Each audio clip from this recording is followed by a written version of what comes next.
serve in the shadows, we carry the weight with stories that matter. Don't let them wait. Every story matters, from bases to war zones, from tearful reunions to cold nights alone. Spouses and veterans, hearts that won't quit, telling the truth about all of it. Hello and welcome back, everyone. It is just another day in the life as a military wife, and this week I have the special privilege of having Utah Senator Heidi Balderree with me to talk about the different legislation they are pursuing in the state of Utah to assist military veterans. And some of this is things that they have picked up from other states. And we're talking about just the little ways that things can be improved, helping find jobs, with retirement, with credentialing, all these sorts of things. And I am really grateful she took the time out of her crazy schedule to explain these amazing projects that will bless the lives of the military community and specifically veterans. So let's dig in today's episode. As always, I am your host, Sam Wolf, and you're listening to Life of a Military Wife.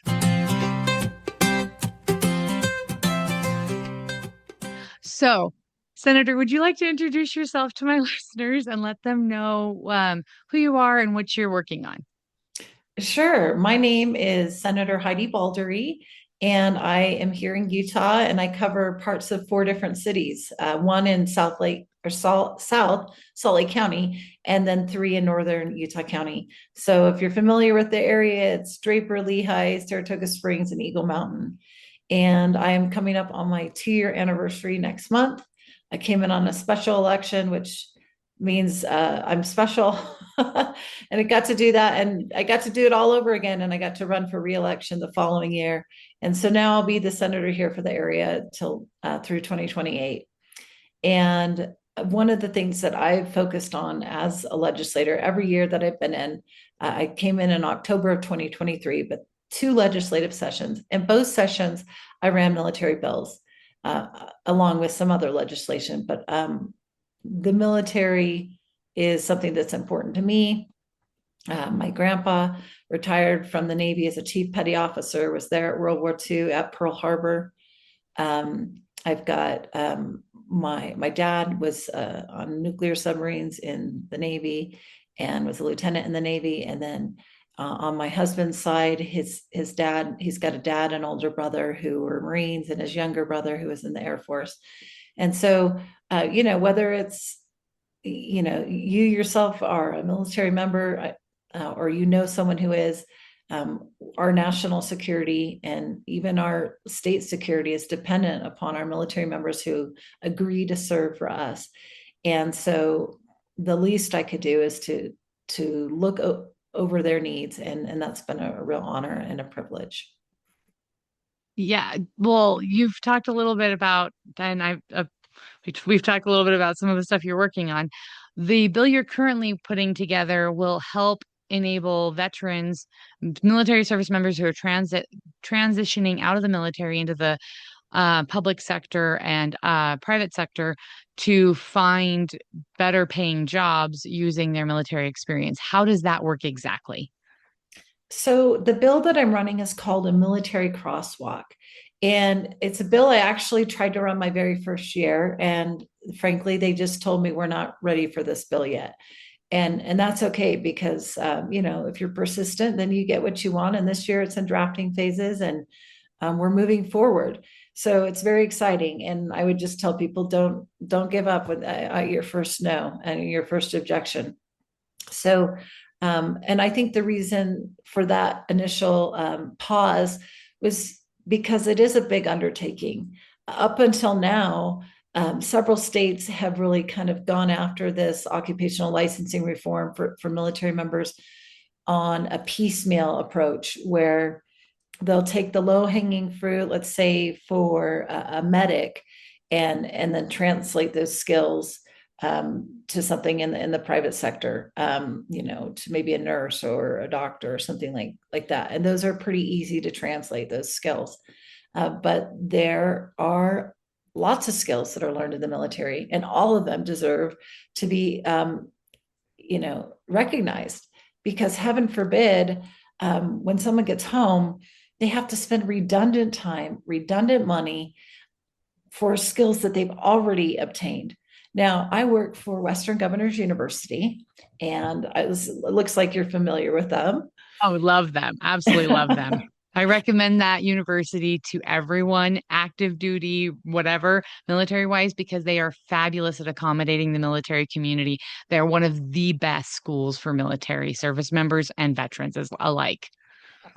Awesome. Well, the thing that they have is that we have competency-based education. And so there's going to be this competency piece in the legislation. In other words, someone who's, been retired from the military for 30 years says, great, now I can go be a doctor, or great, I can go do, be a airplane mechanic. Well, we're going to have to, there'll be a test. It'll be it won't be, but it won't be all the additional, time and money that they spent. They have to prove that they are able to do the job, which is fair. And so, but basically, when we have our veterans come home and they're looking for work, frankly, it's been frustrating. One of the last podcasts that I did, there was a gentleman whose son was the top dog for a military airfield, who was responsible for all of the planes, and for 7 years he had done this job and became expert in his field. And he came home, and there are lots of jobs. We're here in Utah, we have the aerospace industry is a big part of our economy, and he was unable to get a job because they told him, well, you've got to go to a neighboring state, which, again, leaving, going an hour for somewhere is often a difficulty for some people, but having to leave the state and spend additional time and money to prove that he was an expert, which he already was. And so we're trying to remove these redundancies, because one of the things I actually found out that I didn't know when I started on this bill, and speaking to my friend who is a veteran, is that the number one cause of suicides for veterans, erroneously, I thought it would be PTSD. Now that's up there for sure, but it's actually financial concerns. So, Yep. If we can minimize the financial stress on our veterans who are looking to cross and make that transition from veteran life to civilian work, and save lives, even better. That's a plus. It wasn't something that I considered until I was speaking with one of my veteran friends. And so Just pause first. I want to throw in, I love the fact that you're putting in the competency component as well, because I mean, I hate to say this about the military. I'm sure this exists everywhere, but just because you've done a job for 10 years doesn't mean you really learned how to do it. There are some people who really get in and get all the certifications and pay attention and really gain that competency. And then there are some people who kind of, float on by. And I'm sure that happens everywhere, not just in the military. But the fact that you're going to have that competency component is going to allow uh, job I'm going to say this, employers, haha, that's the word I'm looking for. Employers to have to be confident that they are hiring individuals who genuinely have the skills they are looking for. And it's not just some generic rubber stamp saying, oh, they were trained in this at one point.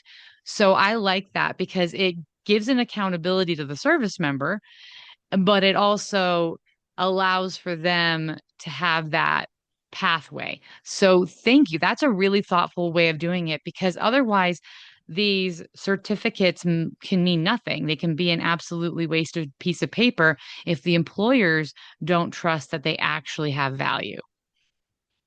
Yes. So in the military, you have a specific job with the military code.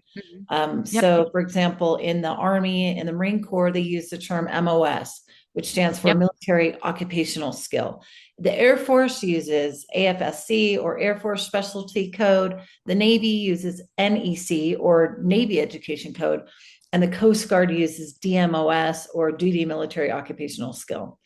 And so in the civilian world, jobs have different descriptions and requirements, and this military crosswalk acts like a bridge, helping them to see the skills and training that were gained in the military, link them to these codes, matching them to similar civilian careers and skills that employers are already looking for. And so the nice thing is Pennsylvania is the first to do this kind of all the jobs, because it's been easy for other states to take, again, that low hanging fruit for jobs that translate very easily, like for a medic or a doctor. Those are kind of um, Hmm. easy transitions, but all the jobs and all the skills matter. And so what we're going to do is we're going to grant rulemaking authority to DOPL, which is the Department of Professional Licensing, to allow them to translate these codes. And not only that, we're going to give them a list of these codes and skills to make their job easier.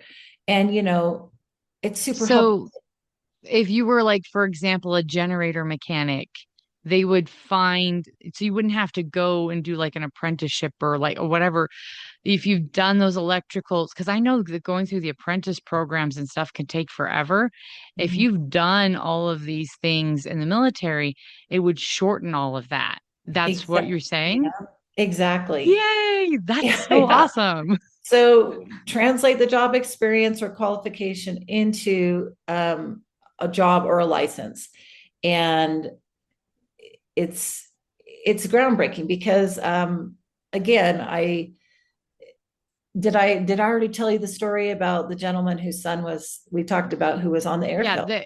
the airfield. Well, because I also was thinking about I've got friends in IT who their service records are classified, what they did in the military with IT, Mhm. but they could easily test out and show what their skills are, but they're working entry level positions as veterans because no, but there's no test. So giving them a test and letting them prove, hey, I know this. I can't tell you how I learned it, but I know it.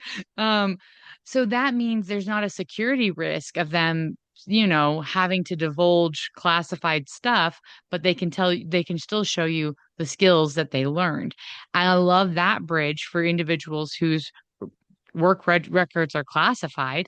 And then for individuals who like medics, like combat medic, that doesn't exist in the civilian world.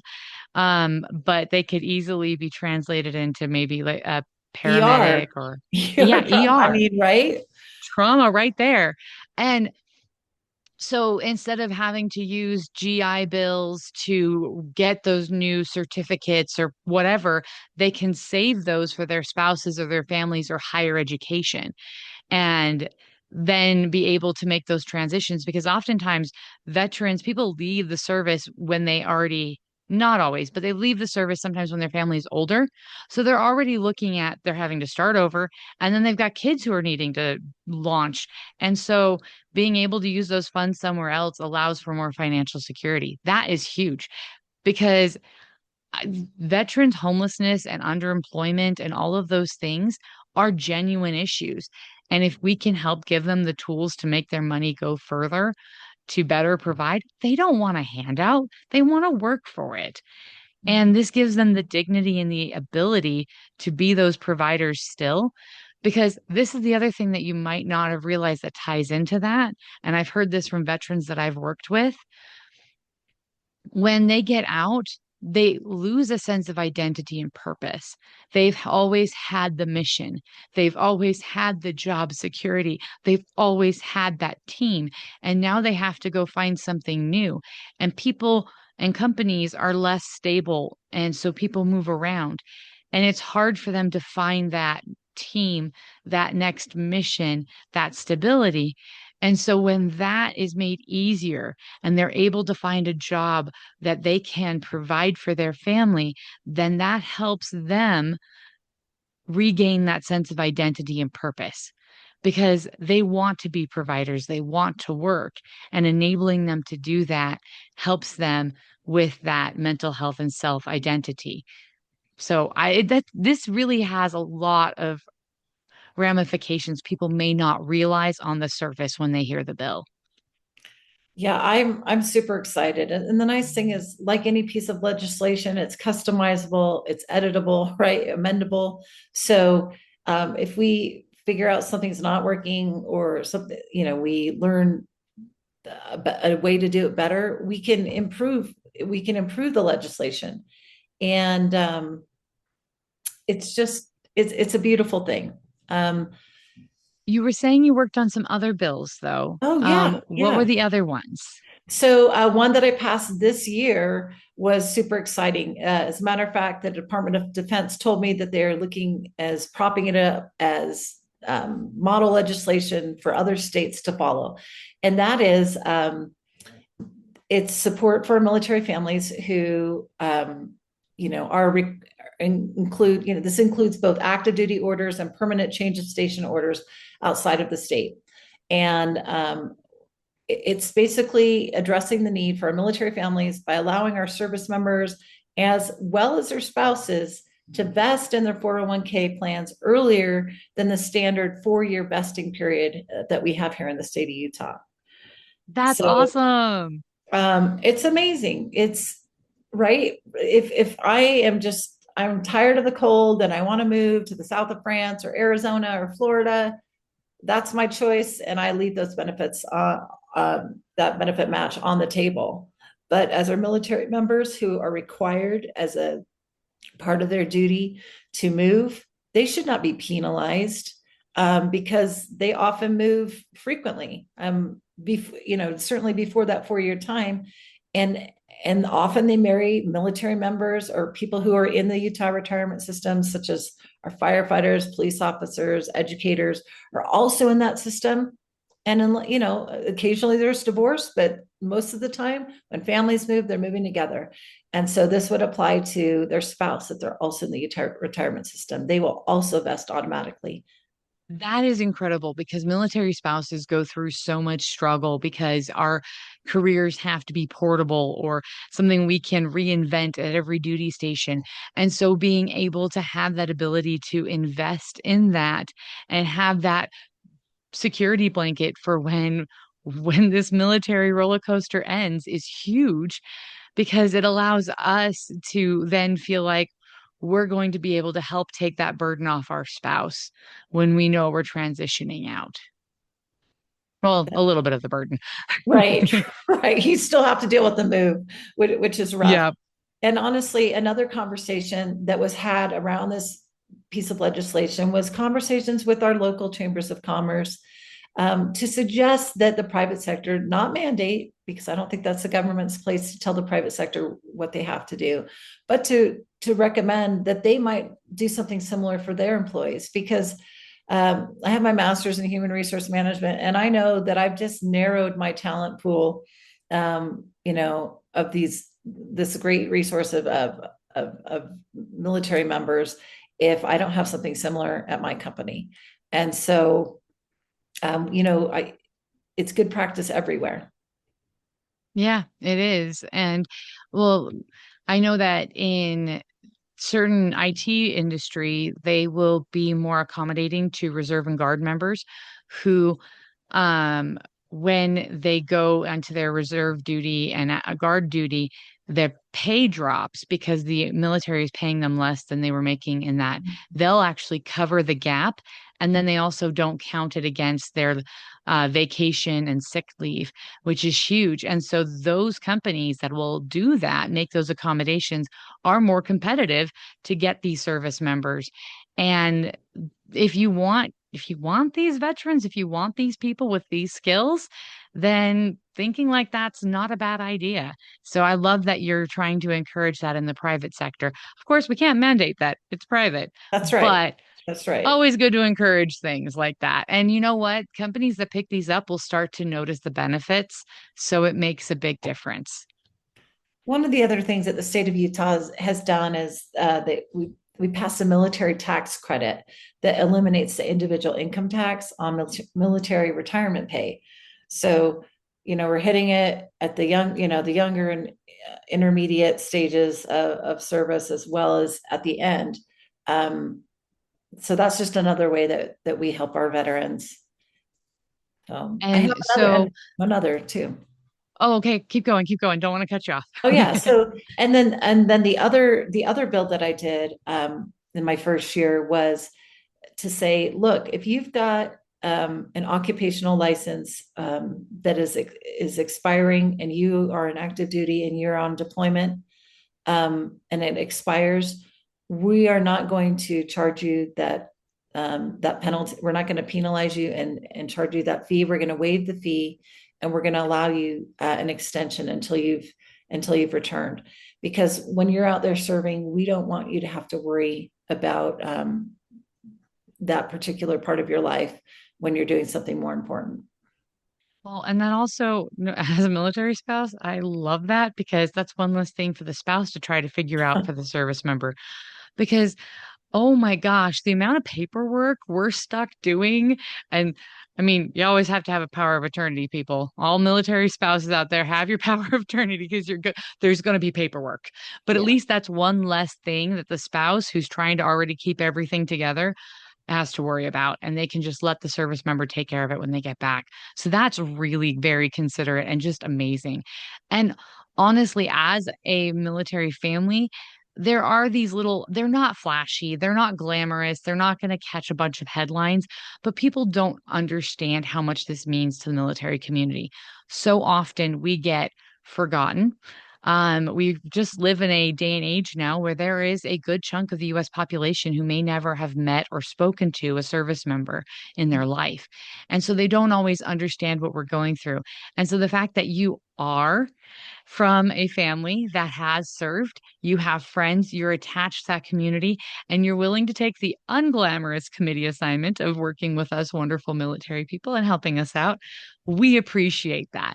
We appreciate being listened to and valued and respected because we've got problems, and sometimes it's hard to connect with legislators who can and will listen.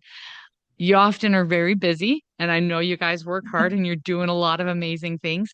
So sometimes it's the busy factor, but sometimes it's also we feel like we're just knocking on a door and nobody's at home. And that is really frustrating. So it's great that you're here and you're willing to talk about these things that you're doing and that you're willing to listen and just be supportive. I appreciate that so much. You're welcome. I would just say this is a plug for anyone who's ever thought of serving in office, whether it's your school board, whether it's your city council, your county commission or county form of government, state, or heaven knows, Congress. This is my call to action because part of the reason that we have these good bills is, to be frank, I've got some great colleagues over in the House. I'm in the Senate. We have not one, but two-star generals. And if Wow. you think that doesn't make a difference, it absolutely does. And in particular, one of them is the chair of the Executive Appropriations Committee, which is responsible for things that are going to get funded or not. And so there are so many ways that you can be impactful and have your perspective shared. It's not the only way. So I would just recommend, reaching out to your legislators, your councilmen and women, and even your members of Congress. As a matter of fact, I know you're out there, Sam, in Colorado, and I have a good friend who I worked with when I worked for Americans for Prosperity Utah. He was my regional boss out of Colorado, and he actually did a podcast called the American Potential Podcast. But now he is a sitting member of Congress, one of the good ones. And I'm sure he would be happy to be your ally. He might even want to be on your podcast. But I would be happy to get you in touch with Representative Jeff Crank. And I know that he would certainly support you in some of the things that you're trying to do. I would really appreciate that because I feel like there are times where we have things we're struggling with in the military community and they don't always get listened to or they get half listened to. An example of that is years back, we've had issues with military housing forever, forever. And they gave us finally a renter's bill of rights, a military renters bill of rights. We had no legal recourse if we were being mistreated by our housing forever. forever. And they finally give us this Bill of Rights, but it has no enforcement mechanism. There's Mhm. really nothing. It's like, okay, people should treat you better. And they're like, okay, well, what are you going to do about it? So there are military families who've tried suing these companies now, but these lawsuits are expensive, they're lengthy, they just take a whole lot of time. And it turns out one of the major housing companies, Balfour Beatty, has actually been taken to court by the United States Air Force and found guilty of fraud. And they still have military contracts. They are still in charge of military housing. I've lived in their housing. It is not great. And I just don't understand why this is being allowed. So the ability to have the opportunity to explain to people, hey, this is really what we're going through. This is really what it's like. Is there any way we can get some help? Can maybe get these problems looked at, maybe actually have these rights enforced and respected would be really great. And so I love that you and your colleagues, you've got people who genuinely want to listen to us, and that means a ton because it's not always the case. I've had other friends in the military community. We were trying desperately to get listened to about burn pits for years. That finally got taken care of. We're still working on the military housing thing.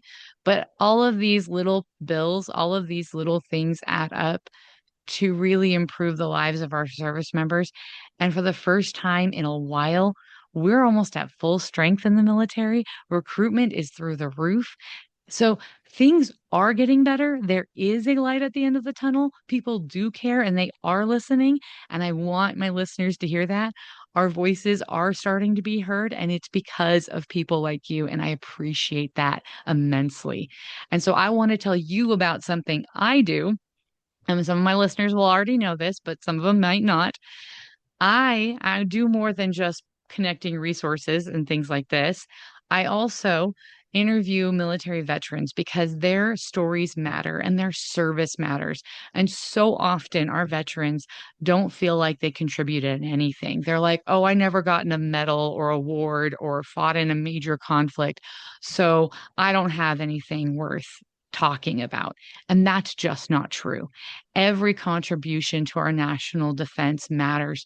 Every single one of them did something worthwhile, and that sacrifice they made is important. And so, what I do is I sit down and I do long format interviews with them and let them talk about anything they want to regarding their military experience as much as they can. Some things are classified, so we skip over those things. But as much as they are can and able to share, we let them share, and then I get copies of those unedited interviews to their families so that they have that historical record. Because sometimes it's hard for them to tell these stories directly to their families because there's so much emotion attached to it and they just don't know how to phrase it. And so it's easier to talk to someone else about it. And that way, their families can hear these stories and have them for future generations. And then, if they're okay with it, I share a part of that on my podcast as an advertisement of what I do. And then, if again, they're okay with it, they have the right to say no. I share it with the Library of Congress's Veteran History Project because they want to share these stories too and preserve them for future generations. And we are losing too many of our service members without their stories being recorded. We've got 10 million veterans in this country, and I can't do it all by myself. So please let your family members know. I would love to preserve their stories for them. Thank you, Sam. That's amazing. That's a beautiful thing that you're doing. It's wonderful. Well, here's the thing I haven't shared with my audience before, but part of the reason why I do this is I have a fabulous great uncle who served in the military, and he was like a second dad to me. He helped raise me, and I heard bits and pieces of his story, but he died when I was still rather young. And so I never really got to get to know what he did for our country. And I wish we had those stories recorded in his own voice. I wish we had that so I could share them with my kids. And so I didn't get that opportunity. I don't want other people to miss out on that. I love that. Well, I would just put out a welcome mat to your viewers and say, if you've got ideas, you know, they're not just good in Colorado, they're good anywhere in the United States.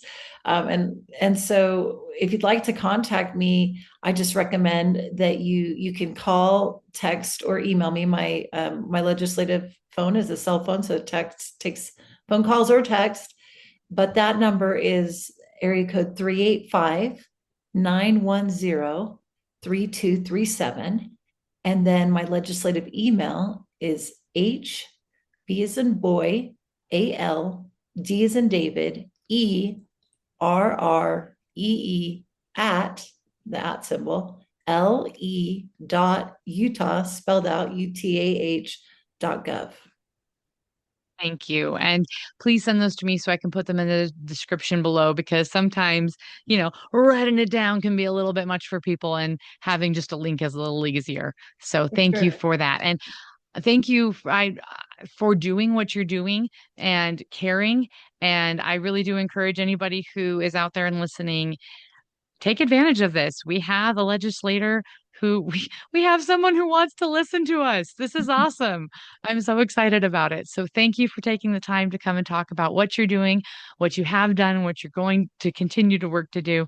And thank you for being willing to listen to the military community. I appreciate it greatly. Thank you, Sam. Having the opportunity to talk to Senator Balderree about the legislation that she and others are putting together to bless the lives of military service members and veterans was truly an honor.